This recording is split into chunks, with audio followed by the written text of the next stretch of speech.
નમસ્કાર, આપ જોઈ રહ્યા છો VMG ન્યૂઝ અમદાવાદ। હાલમાં ચાલતા ચોમાસા દરમિયાન વાઘોડિયામાં રોડ પર ખાડા પડી જવા પામ્યા છે। રોડ પર ખાડા પડી જતા વાહન ચાલકો તેમજ રાહદારીઓને રોડ પરથી પસાર થવા માટે મુશ્કેલી વેઠવાનો વારો આવ્યો હતો। વાઘોડિયાના માળોદર રોડ પર આવેલ ઇન્દ્રપુરી ગરબા ગ્રાઉન્ડના સામે રોડ પર મસ્ત મોટા ખાડા પડી ગયા હતા, જે બાબતે વાઘોડિયા નગરપાલિકાના વહીવટદાર તરીકે ફરજ બજાવતા વાઘોડિયા તાલુકાના મામલતદાર હિતેન્દ્ર ગોહિલ દ્વારા R&Bમાં રજૂઆત કરી સ્થળ પર હાજર રહી ખાડા પુરાવી દીધા હતા, તેમજ વાઘોડિયાના જુદા જુદા વિસ્તારમાં પડેલા ખાડાઓ પણ પુરાવી દીધા હતા। મામલતદારની આ કામગીરી પ્રશંસાને પાત્ર દેખાઈ આવી હતી। રિપોર્ટર શૈલેન્દ્ર પ્રજાપતિ સાથે સંદીપ પટેલ, મારી દેશની ખુશ્બુ, VMG ન્યૂઝ વાઘોડિયા। વહીવટદાર તરીકે મારી નિમણૂક થયા પછી થોડા પ્રશ્નોની અમને રજૂઆત કરવામાં આવેલી છે। એ પ્રશ્નો અમે ધીમે સોર્ટ આઉટ કરી રહ્યા છે।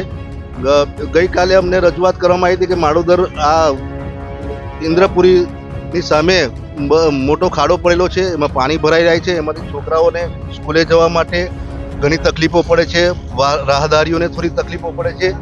એ રજૂઆતને ધ્યાને લઈ આજ રોજ સવારે અમે કાર્યપાલક ઇજનેરને કહીને એનું પુરાણ કરાવવામાં આવેલું છે અને હવે પછી અહીંયા પાણી ના ભરાય એની અમે સંપૂર્ણ ધ્યાન રાખવામાં આવશે।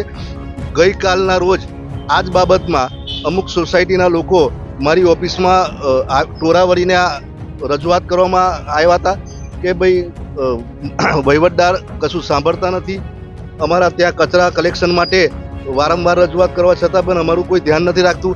પણ એ બાબતમાં હું એટલું કહીશ કે અત્યાર સુધી જેટલી પણ રજૂઆતો અમને મળી છે એનું 100% અમે નિરાકરણ લાવેલા છે। મારી ટીમ રાત દિવસ કામ કરે છે। પહેલાં શરૂઆતમાં તમારા પાણી નિકાલનું ડબક માટેની રજૂઆતો હતી, ગટરોની રજૂઆતો હતી, એ અમે થોડું 90% સોર્ટ આઉટ કરવામાં આવેલું છે। એના તેમ છતાં પણ અમુક સોસાયટીના લોકોના કહેવાથી, લોકોને ચરામણીથી રજૂઆતો અમને કોઈને જાણ કર્યા સિવાય સીધા અમારી ઓફિસમાં ટોળા વળીને અમારી ઓફિસને બાનમાં લેવાનો પ્રયાસ કરેલો છે। એ ખરેખર દુઃખદ બાબત છે। આવું વાઘોડિયાનો વિકાસ કે વાઘોડિયાની સારી કામગીરી થતી હોય એ લોકો કદાચ જોઈ નહીં શકતા એવું મારું માનવું છે। બાકી અમને રજૂઆત મળતી હોય તો મારી ટીમ રાત દિવસ કામ કરીને બી એનો પ્રશ્નોનું નિરાકરણ લાવવા માટે સક્ષમ છે। Thank you.